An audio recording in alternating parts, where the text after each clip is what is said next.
사랑하는 여러분, 다시 묻습니다. 여러분들은 여러분이 믿는 예수가 여러분들이 원하는 예수하고 맞아요? 차츰 우리 하나님께서는 인자와 자비가 풍부하셔서 그리로 끌고 가십니다. 우리는 마침내 내가 그렇게 원하고 기다리고 내가 소원했던 예수님이 고스란히 성경 속에 있군요 라고 고백하는 날이 올 줄로 믿습니다.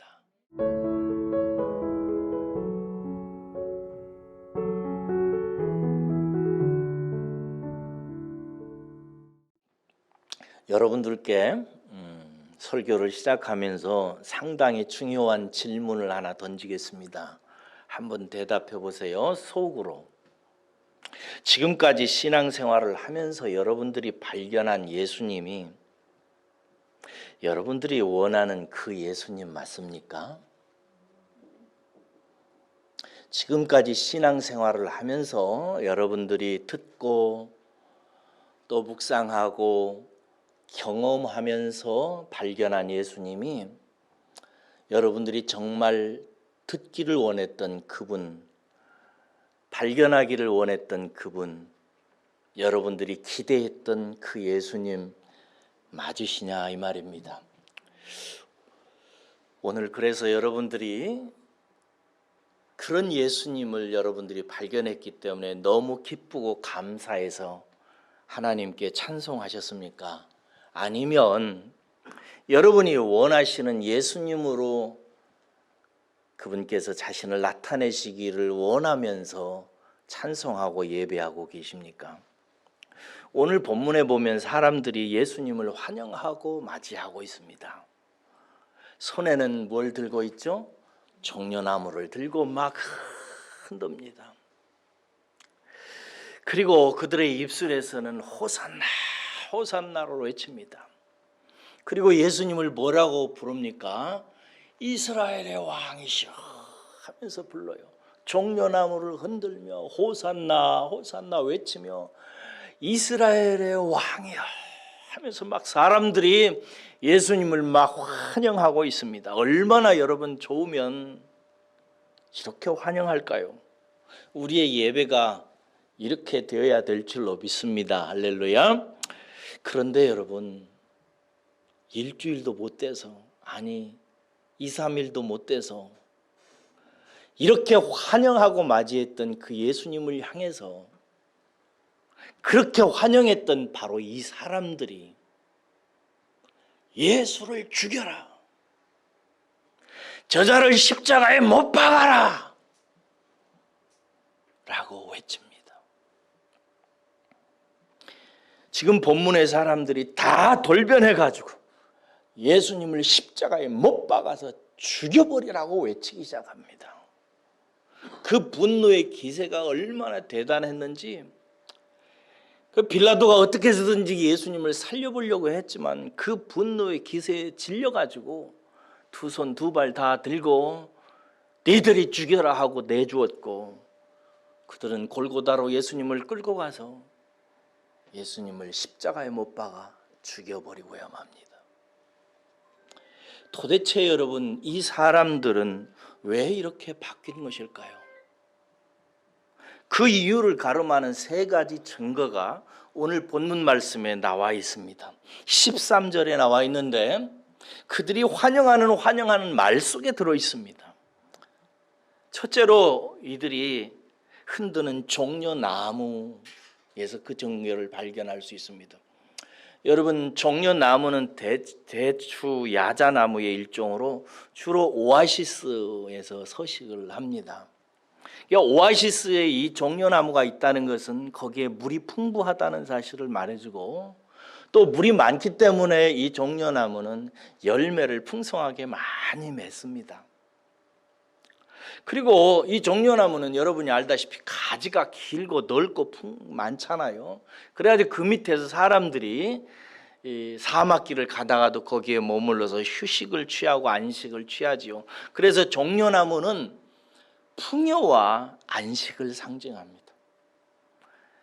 이 사람들이 종려나무를 흔드는 것은 풍요와 안식을 원하는 이들의 바람이 깃들여져 있습니다.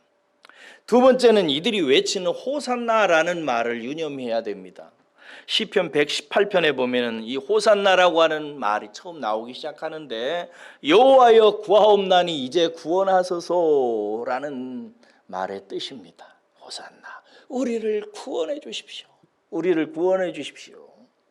근데 이 말이 BC 164년, 그러니까 예수님 오시기 전 대략 한 160년 전에 마카비라고 하는 혁명가가 이스라엘에 일어나서 로마를 항거하고 대적해서 일정한 승리를 거두었어요. 그래서 그 마카비가 예루살렘으로 돌아올 때 온 이스라엘 사람들의 이 시편 118편을 부르면서 우리를 해방하소서 만세 만세를 외쳤어요.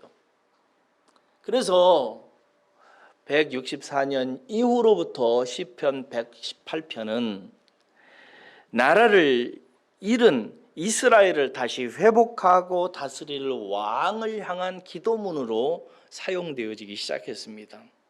그리고 마지막으로 이들이 고백하는 이스라엘의 왕이여라고 하는 이 뜻은 무슨 뜻이에요? 지금 이스라엘 사람들이 로마의 정복이 돼가지고 속국으로 살고 있잖아요. 그래서 이스라엘의 왕이여 이 말은 로마여의 나라를 잃은 이스라엘을 다시 회복하고 다스릴 왕을 뜻하는 것입니다. 그러니까 이들은 예수를 로마로부터 해방시켜서 그들을 다스려서 풍요와 안식을 줄 이스라엘의 정치적인 왕으로 생각하고 맞이했던 것입니다. 그래서 이들은 너무너무 환영을 했어요. 종려나무를 흔들고 호산나 호산나를 외치고 이스라엘의 왕이여 어서 오시옵소서 막 하면서 환영을 하고 맞이했어요. 왜 이렇게 확신할 수 있었는가? 왜 사람들은 예수님을 그런 분으로 확신을 했는가? 여러분 잘 알다시피 오병이어 사건 일으켰잖아요. 물고기 몇 마리 벌떡 몇 개 가지고 5천 명을 먹이고도 남는 놀라운 역사를 일으켰잖아요. 예수님만 있으면 경제 문제, 풍요 다 해결된다고 확신할 수 있었어요. 또 예수님이 여러분 얼마나 많은 환자를 고쳤습니까?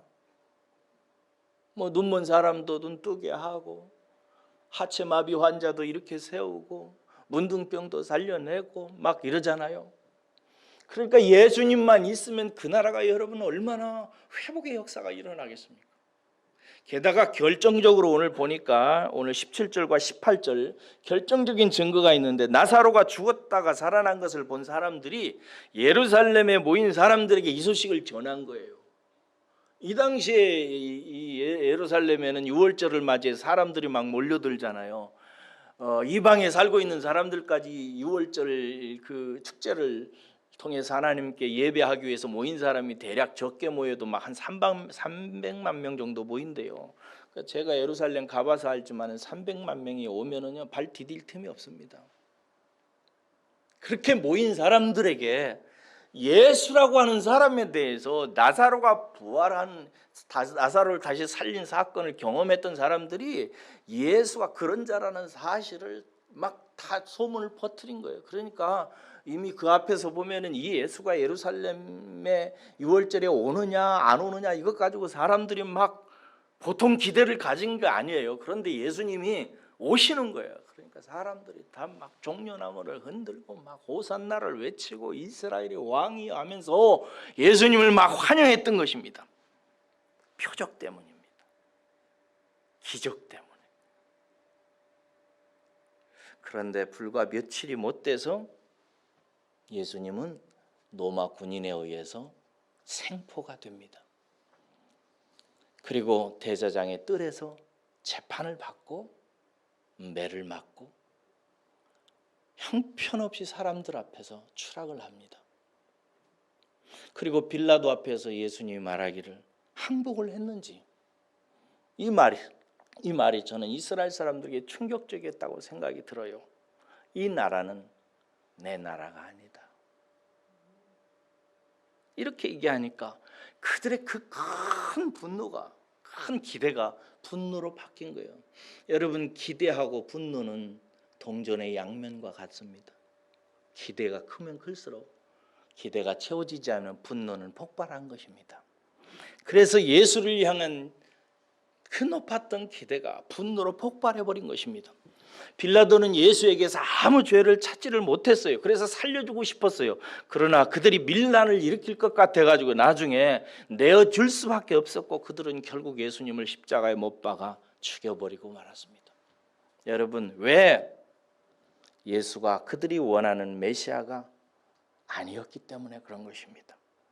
그들은 종려나무의 예수, 호산나의 예수, 이스라엘의 정치적인 왕을 원했습니다. 그래서 환영했지요. 예루살렘이 요동을 쳤습니다. 여러분 19절 보세요.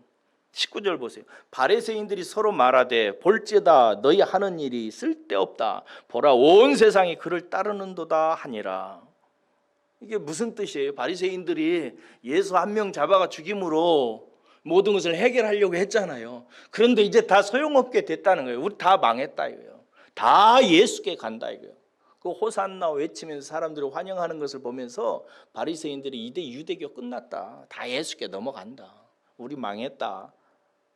백약이 무효다. 이렇게 얘기하고. 그런데 이 사람들이 예수님을 넘겨버리고 죽인 것입니다. 그리고 결정적으로 예수님이 십자가에 죽자 다 떠나버립니다. 심지어 제자들까지도 예수님 버리고 다 도망가고 떠나갑니다. 제가 예수님이 불쌍해서, 내가 불쌍하지 예수님이 불쌍하겠어요?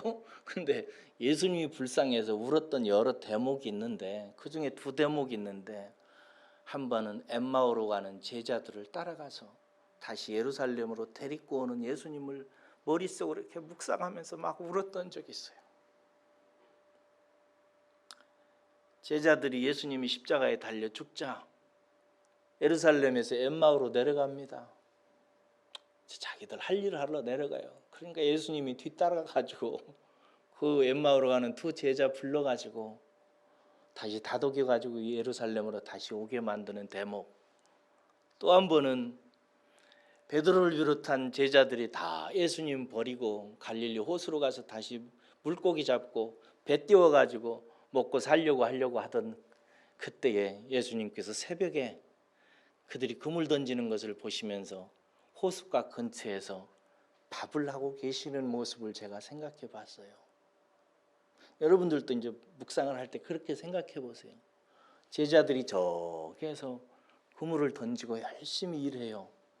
예수님은 거기 가가지고 추위에 가서 나뭇가지 같은 걸 구하고 돌 몇 개 구해서 받침대를 만들고 거기에다가 뭐 솥단지를 했는지 아니면 저희 넓은 바위를 올려놨는지 그렇게 하고 그 위에다가 먹을 것을 준비하고 계시면서 날이 새기를 기다리면서 밥하다가 제자들 쳐다보다가 하시면서 기다리시는 예수님 한번 묵상해 봐요.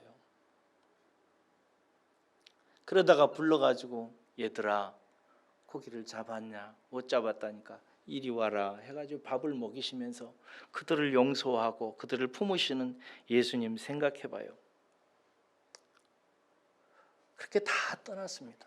여러분 사람들은 십자가를 좋아하지 않습니다. 왜냐하면 그들의 눈에는 십자가가 실패고 연약함이고 패배이기 때문에 그렇습니다. 제가 볼 때 사람에게 제일 좋은 것 중에 제일 좋은 것은 십자가입니다. 믿습니까? 십자가처럼 사람에게 좋은 게 없어요. 근데 사람들은 십자가를 얘기하면 별로 안 좋아합니다. 예수는 누가 죽였어요, 여러분? 예수님은 누가 버렸죠? 교인들이 버렸습니다. 예나 지금이나 똑같습니다. 저는 우리 교회에 왔다가 떠난 사람들을 많이 경험했습니다. 고통스럽지만은 다 대부분 저 때문입니다. 제가 더 좋은 목사였으면은 아마 지금 우리 교회 수백 명, 수천 명 모였을 것입니다. 제가 이렇게 흐느끼면서 많이 불렀던 그 복음 성가 중에 제일 많이 울며 부른 복음성가는 하덕기요 집사님, 요즘은 목사님이라는데 하덕기요 선생님이 지은 가시나무라고 하는 노래입니다. 내 속엔 내가 너무나 많아 하면서 부르는 노래요. 거기 가사 보면은 갈 길을 잃어 지쳐 날아온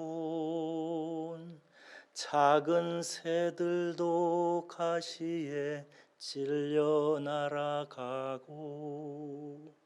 그 대목이 그렇게 저를 목매이게 만들어요.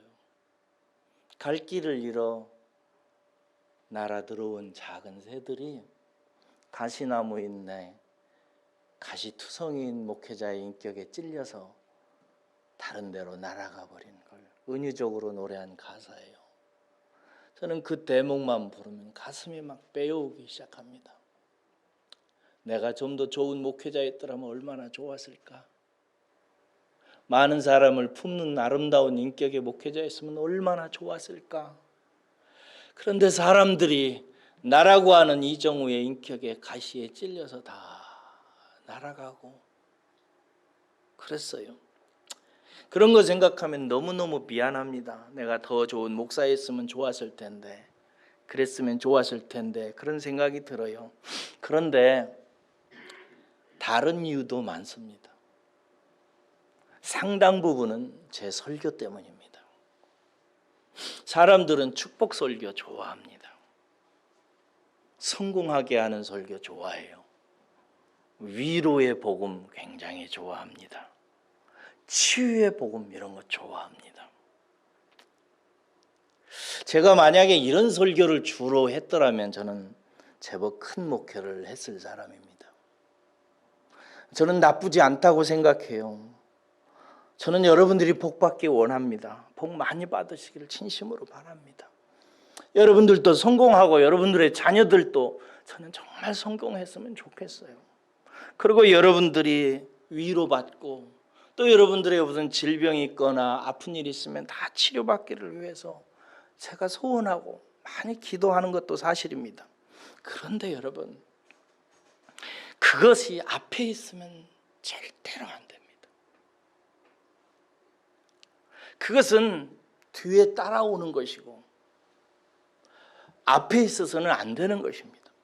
왜냐하면 우리에게는 다 세상적인 욕망과 세상에서 잘되고 출세하고 사람들 앞에 잘 보이고 성공하고 배부르고 등 따시고 번영하고 평화롭게 살고 싶어하는 인간적인 욕망으로 가득 차 있는 그냥 죄의 장아찌입니다. 그래서 만약에 그런 것들이 앞서 나가면 안 되는데, 성경은 이것을 육신의 정욕과 안목의 정욕과 이생의 자랑이라고 하면서 이런 것들은 다 아버지께로부터 오는 것이 아니라 세상으로부터 오는 것이라고. 세상으로부터 오는 것이 다 나쁜 것은 아니지만 그것이 맨 앞에 있어서는 안 됩니다. 그래서 먼저 세상에 대해서 사랑하는 여러분, 죽은 복음을 들어야 되는 것입니다. 세상에 대해서 저와 여러분들이 죽었다고 하는 복음을 먼저 들어야 됩니다. 최고의 복음은 그래서 십자가의 복음입니다. 예수님은 세상에 대해서 짓밟혀서 처참하게 죽으셨습니다. 세상에 대해서 죽었다고요. 세상이 예수를 싫어했어요. 세상은 예수를 내버려 놔두지 않았습니다. 잘 먹고 잘 살고 배부르고 위로받고 치료받고 성공하고 번영하고 싶어 했던 모든 사람들은 다 예수 그리스도를 십자가에 쳐박아 죽였습니다. 그리고 성경은 우리에게 이렇게 말합니다. 우리들도 예수와 함께 십자가에 죽었다고. 세상에 대해서, 세상의 출세에 대해서, 세상의 영광에 대해서, 세상의 인기에 대해서, 세상의 번영과 평화에 대해서 예수 그리스도와 함께 십자가에 너희도 함께 못 박혀 죽었느니라 라고 말합니다. 그러나 성경은 그렇게 세상에 대해서 죽은 것만 얘기하는 것이 아니라 그리스도와 함께 다시 살아났다고 얘기합니다. 세상에 대해서는 죽었지만 우리는 다시 살아났다고. 뭐에 대해서 살아났느냐? 하나님에 대해서 살아났다. 할렐루야. 하나님의 은혜에 대해서 살아났다. 하나님의 의에 대해서 살고 천국에 대해서 살고 영원한 하나님의 축복에 대해서 산 자가 되었다라고 말하고 있습니다. 그러므로 그리스도와 함께 십자가에 달려 죽었으면 땅의 것보다 하늘의 것이 먼저야 된다라고 얘기하는 것입니다. 그것이 우리 눈에 먼저 보여야 된다. 그것이 우리의 온 가슴을 먼저 사로잡아야 된다라고 얘기하는 것입니다. 그래서 골로새서 3장 1절에 보면 이렇게 얘기합니다. 너희가 그리스도와 함께 다시 살리심을 받았으면 위의 것을 찾으라. 할렐루야. 너희가 그리스도와 함께 살리심을 받았다면 너희들은 이제 위의 것을 찾으라. 할렐루야. 이 얘기를 교인들이 여러분들만 펴놓고, 저는 그래도 여러분들이 이렇게 남아 계셔서 기적이라고 생각하고 너무 감사해요. 왜냐하면 대부분은 별로 안 좋아해요. 여러분들이 이따금씩 정말 고마운 분들인데 사람들을 데리고 와요. 그 사람들이 교회에 올 때는 얼마나 기대를 가지고 오겠어요. 그들에게 무슨 슬픈 일이 있는 거지요. 경제적인 문제도 있고 가족이 아프든지 무슨 문제가 있어서 와요. 근데 와서 들어보니 이종호 목사의 설교가 별로 그런데 기대에 충족이 안 되거든요. 번영과 안식과 성공과 그런 거에 별로 그렇게 도움이 되고 뭐가 일어날 것 같지가 않거든요. 그러니까 두어 번 참석해 봤다가 가는 것입니다. 그것이 세상 사람들이고 그것이 세상입니다. 하나 더 중요한 질문을 여러분들에게 드리겠습니다. 여러분은 백마 탄 예수님이 좋으세요? 새끼 나귀 타신 예수님이 좋으세요? 본문에 보니까 예수님이 참 이상한 퍼포먼스를 보입니다. 진짜 우스꽝스러워요. 종려나무를 막 흔들며 호산나 호산나 하면서 이스라엘의 왕으로 오시니여 하면서 막 환호하는 군중들 앞에 예수님은 뭘 타고 나타나야 돼요? 백마 딱 타고 뒤에 철기병들 거느리고 그리고 나팔 소리와 함께 예루살렘을 향해서 진군에 들어와야 되잖아요. 근데 예수님이 어떻게 돼요? 어떻게 하세요? 조그마한 나귀 새끼 하나 타고 질질질 다리를 끌고 들어오세요. 여러분 기록에 의하면요, 그 당시에 여기 나귀 새끼라고 하는데 나귀 새끼에 제가 자료도 읽어봤어요. 나귀 새끼에 그 키를 재보니까 예수님이 위에서 다리에 딱 앉으시면은 예수님 발이 질질 끓여요. 그리고 나귀 새끼는 성인 남자를 그렇게 감당을 잘 못해요. 그러니까 나이가 막 이러면서 앞으로 가고 예수님은 뒤에서 쓰러지지 않으려고 잡고 막 발 질질 끓고 그러면서 막 예루살렘으로 들어가요. 이게 얼마나 여러분 우스꽝스러워요. 왜 이렇게 하시는 거요? 간달부처럼 백마 딱 타고 철기군 뒤에다 막 수만 거느리고 예수님이 하시면 할 수 있어요? 할 수 없어요? 충분히 하시죠. 하고 보문도 단단하게 딱 들어가면은 여러분 사람들이 얼마나 황홀하겠어요. 왜 이렇게 하셨을까? 이게 무슨 의미가 있을까? 14절과 15절 보세요. 예수는 한 어린 나귀를 타고 보고 타시니 이는 기록된 바 시온에 따라 두려워하지 말라. 보라 너의 왕이 나귀 새끼를 타고 오신다 함과 같더라. 여러분 이 말씀은 예수님 오시기 전에 스가랴 선지자를 하나님께서 보내가지고 예수님이 입성하실 때 예수님이 어떻게 입성해야 되는지를 미리 기록해 놓은 말씀이에요. 스가랴 9장 9절에 가보면 이렇게 돼 있어요. 뭐 비슷한데 읽어드릴게요. 시온에 따라 크게 기뻐할지어다. 예루살렘에 따라 즐거이 부를지어다. 보라 네 왕이 내게 임하시나니 그는 공의로우시며 구원을 베푸시며 겸손하여서 나귀를 타시나니 나귀의 작은 것 곧 나귀 새끼니라 이렇게 기록되어져 있어요. 이 예언이 성취되는 것을 본 마태는 마태복음 21장 5절에서 이렇게 기록합니다. 시온의 딸에게 이르기를 내 왕이 내게 임하나니 그는 겸손하여 나귀 멍에 매는 짐승의 새끼를 탔도다 하라 하였느니라 이렇게 되어 있어요. 여러분, 예수님이 백마를 타지 않고 새끼 나귀를 타고 오신 이유는 간단합니다. 예루살렘에 입성할 때 어떻게 하는지 예언된 말씀 그대로 성취하시기 위해서였어요. 그렇게 함으로 그때는 사람들이 우스꽝스럽고 잘 몰라봐도 나중에 이러한 예수님의 퍼포먼스를 보고 아, 이분이 참 메시아였구나 라고 하는 사실을 나중에라도 알아보게 하기 위해서라는 거예요. 그때는 정신없으니까 몰라요. 스가랴가 어떻게 했는지, 스가랴인지 스바냐인지 몰라요. 근데 여러분 16절 보세요. 16절 보세요. 제자들은 처음에 이 일을 깨닫지 못하다가 예수께서 영광을 얻으신 후에야 이것이 예수께 대하여 기록된 것임과 사람들이 예수께 이같이 한 것임이 생각났더라 이렇게 돼 있어요. 나중에 한 거예요. 그러니까 예수님이 성경을 묵상했을까요? 안 했을까요? 여러분, 예수님이 이 세상에 태어나서 어느 날 내가 하나님 아들이다, 내가 메시아다, 내가 예루살렘 들어갈 때는 어떻게 들어가야 되고 십자가를 칠 때는 어떻게 져야 되고 내 손에 못 박히고 발에 못 박힐 때는 내가 어떻게 해야 되고 이런 것들을 예수님이 다 알아갑니다. 근데 어떻게 알았을까요? 성경을 통해서 압니다. 어느 날 막 하나님의 소리가 귀에 쩌눅쩌눅 들리고 밤중에 뭐 환상과 계시를 보고 이런 게 아니에요. 예수님이 하나님의 말씀을 묵상하고 생각하면서 하나하나 알아가요. 12살 때쯤 될 때 아, 내가 하나님의 아들이구나 이걸 알아요. 하나님의 아들이라는 사실을 알게 되면 그 다음에 뭐가 궁금할까요?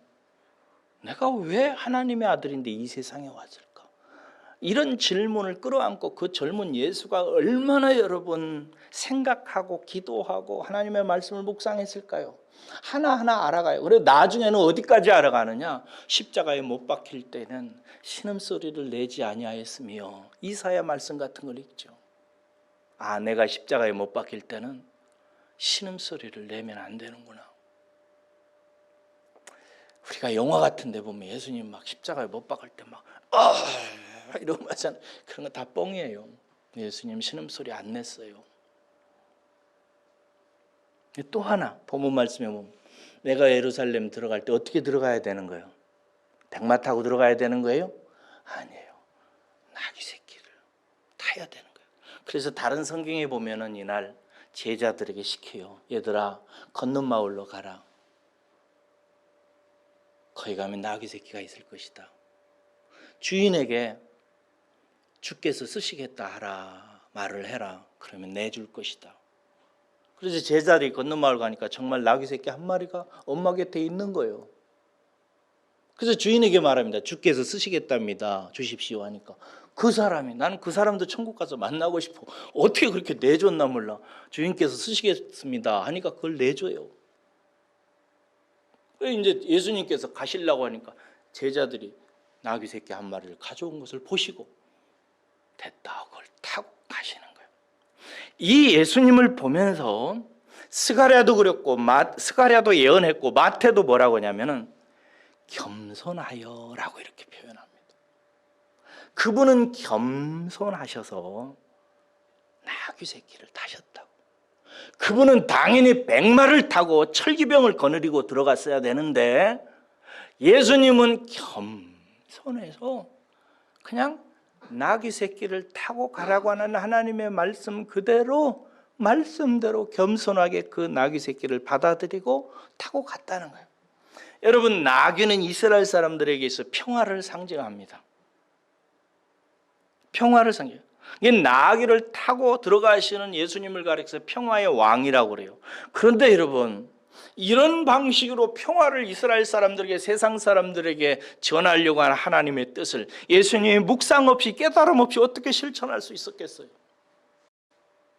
하나님은 백마를 타고 들어가는 나를 통해서, 철기병을 가지고 무찌르는 전쟁을 통해서 세상에 평화를 주시려고 하시는 것이 아니라 지극히 작은 나귀 새끼 하나를 타고 들어가라고 하는 예언의 말씀 그대로 겸손하게 받아들이고, 그 말씀을 따라서 예루살렘으로 들어가는 당신의 아들을 통해서 세상의 평화의 복음을 완성하신다고 하는 진리를 예수님은 겸손하게 받아들인 거예요. 여러분, 이게 그냥 성경에 나타났지만은 우리가 그래서 그냥 아멘 쉽게 할지 모르지만, 여러분, 이게 가능한 일이에요. 백마 타고 철기병 내리고 들어가서 쳐 부숴야 돼요. 그래야 그 땅 평화옵니다. 근데 예수님은 하나님이 그렇게 하시는 것이 아니라 나귀 새끼 한 마리 타고 들어가서 그 예수님이 십자가에 달려 죽으심으로 말미암아 예루살렘과 온 세계에 하나님의 샬롬이 임하게 한다는 하나님의 말씀의 복음을 그냥 받아들인 거예요. 그 예수님이 똑똑하지 않아서 그런 것이 아니고 세상 물정 몰라서 그런 것이 아니에요. 예수님이 겸손하신 거예요. 겸손한 사람의 특징이 어떤 줄 아세요? 온유합니다. 겸손한 사람은 온유해요. 따라서 하겠습니다. 겸손한 사람은 온유하다. 온유하다는 말을 여러분들에게 가르칠 때 제가 뭐라고 가르쳤어요? 스폰지처럼 쏙쏙 빨아들인다. 온유한 사람은 스폰지처럼 쏙쏙 빨아들입니다. 누구를, 무엇을? 하나님의 말씀. 세상 사람 말이 아니라 하나님의 말씀에 대해서 온유한 사람은 스폰지가 그 무르습기를 빨아들이듯이 쏙쏙 빨아들여요. 이게 빨아들인 사람은 겸손하게 행동해요. 겸손한 것은 뭐예요? 자기 자신을 낮추는 것입니다. 말씀 앞에서 자기 자신을 낮춰요. 하나님이 그렇다 하면 묵상해서 자기의 생각과 판단과 가치관과 철학보다도 더 고귀한 가치와 더 놀라운 경륜이 하나님께 있음을 믿고, 그런 하나님을 인격적으로 믿고 듣고 받아들이고 그렇게 행하는 것입니다. 하나님을 뭐하기에? 믿기에. 이게 온유한 것입니다. 온유한 것입니다. 우리도 사랑하는 여러분, 이런 예수님의 마음을 품으시기를 주의 이름으로 축원합니다. 우리가 신앙생활을 하면서 내 생각이 바뀌고 정말 깊은 믿음에 이르려면 겸손해져야 되고요. 겸손한 삶은 무엇으로 오느냐? 온유한 태도로 옵니다. 그래서 사도 바울은 우리에게 그리스도의 마음 중에서 특별히 이 마음을 품으라고 빌립보서 2장에서 얘기합니다. 이렇게 얘기합니다. 너희는 너희 안에 이 마음을 품으라. 곧 그리스도 예수의 마음이니 그는 근본 하나님의 본체시나 하나님과 동등됨을 취할 것으로 여기지 아니하시고 오히려 자기를 비워 종의 형체를 가지사 사람들과 같이 되었고 사람의 모양으로 나타나사 자기를 낮추시고 죽기까지 복종하셨으니 십자가에 죽으심이라. 이러므로 이렇게 하시니까 하나님이 그를 지극히 높여 모든 이름 위에 뛰어나게 하시고 하늘에 있는 자들과 땅에 있는 자들과 땅 아래에 있는 자들로 모두 무릎을 예수의 이름에 꿇게 하시고 모든 입으로 예수를 그리스도 주라 하시나여 하나님 아버지께 영광을 돌리게 하셨느니라. 아멘. 이 마음이 여러분들에게 오늘 이 아침에 기름 부어지시기를 주의 이름으로 축원합니다. 여러분 겸손하셔야 됩니다. 겸손해지셔야 됩니다. 하나님이 만만한 분이 아니십니다. 예수님이요 어리숙한 분이 아니에요. 하나님과 예수님이 내가 하는 말 듣고 내가 하는 판단대로 따라 움직여야 될 만큼 그렇게 멍한 분이 아니십니다. 하나님은 지극히 높고 위대하시고 그 사랑과 지혜와 능력이 무한하신 분이십니다. 그분이 내게 허락하신 모든 것에 대해서 겸손하시기를 주의 이름으로 축원합니다. 겸손해야 됩니다. 그래서 온유하게 하나님께서 내게 허락하신 것을 온유하게 스펀지가 그 습기를 빨아들이듯이 빨아들이시기를 주의 이름으로 축원합니다. 제가 설교하면서요, 저도 그래요. 저도 막 성경을 읽다 보면은 내가 기대하는 하나님하고 성경이 말하는 하나님하고 너무 달라요. 내가 원하는 예수님하고 성경이 말하려고 하는 예수님하고 너무 달라요. 그래서 어떨 때는 속상하고 뭐 안 받아들여지고 힘들어요. 그래서 저는 마음속에 늘 묵상할 때, 기도할 때 먼저 하나님, 내가 온유한 마음으로 듣겠사오니 나를 겸손하게 하소서 하고 들으려고 그래요. 제가 설교를 하면서 전한 말씀 중에 성도들이 잘 못 받아들이는 말씀이 대표적인 게 이런 게 있어요. 무슨 말씀이냐면 전도서 3장 11절 말씀 같은 거예요. 하나님이 모든 것을 지으시되 때를 따라 아름답게 하셨고 또 사람들에게는 영혼을 사모하는 마음을 주셨느니라, 이렇게 돼요. 하나님이 모든 것을 우리를 위해서 지으실 때 때를 따라 아름답게 하셨대요. 이게 뭐 코스모스를 아름답게 하시고 저녁 노을을 아름답게 하시고 뭐 이랬다면 얼마나 좋겠어요. 그런데 여기서 아름답다는 뜻이 뭐라고 그랬어요? 적합하다, 딱 맞다, 우리에게 좋은 것이다, 이런 뜻이에요. 하나님이 때를 따라서 우리에게 허락해 주신 모든 환경과 조건이 우리에게 뭐한 것이다? 딱 맞는 것이다, 좋은 것이다, 우리의 유익한 것이다, 이런 뜻이에요. 아이고, 우리는 맨날 못마땅해가지고 바꿔달라고 맨날 기도하잖아요. 이것도 바꿔주세요, 이것도 고쳐주세요, 이건 이렇게 해주시고 저렇게 해주세요 하는데 하나님은 뭐라고 하세요? 딱 맞아, 네 거야, 너를 위해서 준 거야. 사도 바울도 뭐라고 그랬어요? 내가 가시가 있어서 하나님께 3번 구하였더니 하나님께서 뭐라고 하셨죠? 내 은혜가 네게 족하다, 딱 맞다, 그거 있어야 네가 은혜 생활을 한다 라고 말씀하심을 사도 바울이 깨닫고 이제부터는 내가 약한 것을 뭐하리라? 자랑한다, 이렇게 얘기했어요. 자기의 핸디캡을, 자기가 마음에 안 드는 그것을 이제 사람들 앞에 오픈한다, 이거요. 나는 이런 사람이라고 이렇게 얘기한다, 이거. 왜? 그 연약함을 통해서 하나님의 능력이 나가기 때문에 그런 거예요. 그래서 하나님께 때를 따라서 우리에게 아름답게 하셨다는 이런 말을 처음에 들으면 성도들이 몹시 힘들어합니다. 아니, 그거 고치려고 왔는데 그게 나에게 딱 맞다고 얘기하니까 막 힘들어요. 화를 내고 막. 사랑하는 여러분, 온유하시기를 주의 이름으로 축원합니다. 빨리 온유해지세요.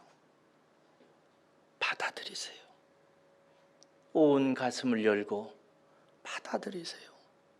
나에게 유익한 것이라고, 나에게 딱 맞는 것이라고 받아들이세요. 겸손하게 온유한 마음을 품고 받아들이세요. 그래야 됩니다. 예수님께서, 하나님께서 당신이 예루살렘으로 들어갈 때 어떻게 행동해야 되는지를 어느 날 스가랴를 읽다가 봅니다. 그 예수님을 여러분 상상해 보세요. 많은 사람들이 종려나무를 흔들고 호산나를 외치고 우리를 로마의 압정에서 구원해 주십시오, 우리 못 살겠습니다, 이게 하나님의 뜻이라고 우리는 확신합니다.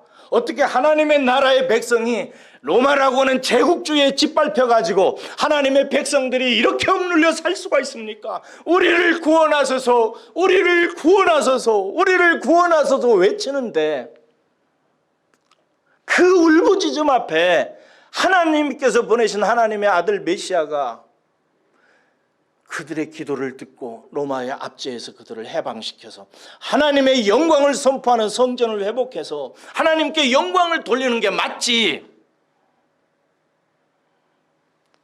어떻게 조그마한 나귀 새끼 하나 타고 발 질질 끌고 들어가면서 내가 평화의 왕이다. 시온의 딸들아, 내가 너희들에게 평화를 줄 것이다 라고 얘기하는 거예요. 맞겠어요? 사람들이 이상하게 보기 시작합니다. 이틀이 지나기 전에 사람들이 저 예수 새끼 저거 죽여야 된다. 우리 속았어. 우리가 잘못한 거야. 우리가 기도했던 예수가 아니라고. 저건 죽여야 돼. 저놈 죽여야 로마로부터 박해나 피할 수 있어. 그 예수를 향한 높아졌던 기대는 분노에 폭발이 돼가지고 예수를 잡아 죽이라고 외칩니다. 예수가 빌라도의 뜰에서 매를 맞고 비아 돌로로사 길을 따라서 골고다 언덕으로 올라갈 때 종려가지를 흔들며 호산나를 외치고 이스라엘의 왕이여를 외쳤던 그 교인들이 양 길 옆에 서서 저놈 죽여라, 저 더러운 놈, 저 악한 놈, 침을 뱉고 돌을 던지고 저주를 하면서 예수 그리스도를 십자가에 매달아 죽입니다. 그게 교인들이었습니다. 그 당시에. 사랑하는 여러분, 다시 묻습니다. 여러분들은 여러분이 믿는 예수가 여러분들이 원하는 예수하고 맞아요? 차츰 우리 하나님께서는 인자와 자비가 풍부하셔서 그리로 끌고 가십니다. 우리는 마침내 내가 그렇게 원하고 기다리고 내가 소원했던 예수님이 고스란히 성경 속에 있군요 라고 고백하는 날이 올 줄로 믿습니다. 사랑하는 여러분, 팀 켈러 목사님이라는 분이 요즘에 많이 유명해요. 정말 설교 잘하시고 훌륭한 분이에요. 이분이 얼마 전에 아주 인상적인 책을 한 권 쓰셨더라고요. 무슨 책이냐면요, 제목이 이래요. 내가 만든 신. 내가 만든 신. 여러분, 사람은 자신의 욕망을 따라서 자기가 원하는 신이 있습니다. 자기의 필요를 채워줄 신을 그래서 만들어요. 그리고 그 신을 가슴에 품고 끊임없이 자신이 원하는 모습으로 나타나기를 기도합니다. 그렇게 나타나 달라고. 팀 켈러 목사님은 이것을 뭐라고 설명하느냐? 우상 숭배다라고 얘기합니다. 옛적에 광야에서 이스라엘 사람들이 아론과 함께 금덩어리를 부어가지고 금송아지를 만들어 놓고 그 금송아지 앞에서 춤을 추며 노래하기를 이것은 애굽에서 우리를 구출해내신 여호와 우리의 신이다라고 말했듯이 자기들이 좋아하는, 자기들이 원하는, 자기들이 꿈꾸는, 자기들이 필요를 채워주는, 자기의 소원을 이루어주는 신들을 가슴에 다 지어놓고 그 신을 향해서 그렇게 나타내 주기를 예배하고 경배하며 기다리는 우상 숭배자들이 교회에 가득하다. 여러분들은 누구나 다 그럴 수 있어요. 저도 그랬어요. 어느 날 하나님께서 저에게 말씀하셨습니다. 나는 네가 드리는 예배를 한 번도 받은 적이 없다. 충격적이죠. 목사인 저에게 하나님께서 하신 말씀이에요. 나는 지금까지 네가 드리는 예배를 한 번도 받은 적이 없다. 왜 그랬을까요? 왜 그랬을까요? 예수님처럼 온유하게 성경을 읽으십시오. 그리고 백마를 타려고 하지 말고 성경이 나귀 새끼를 타라고 했으면 나귀 새끼로 만족할 줄 알아야 됩니다. 그것이 세상 사람들이 볼 때는 우스꽝스러운 인생이고 세상 사람들 앞에 내 인생이 무너지고 설사 내 품위와 내 지위와 내 신분이 깨어지는 것 같아도 끝내는 그것이 나에게 참 평화를 준다는 사실을 알아가시기를, 꼭 그 길로 가시기를 주의 이름으로 축원합니다. 기도하겠습니다.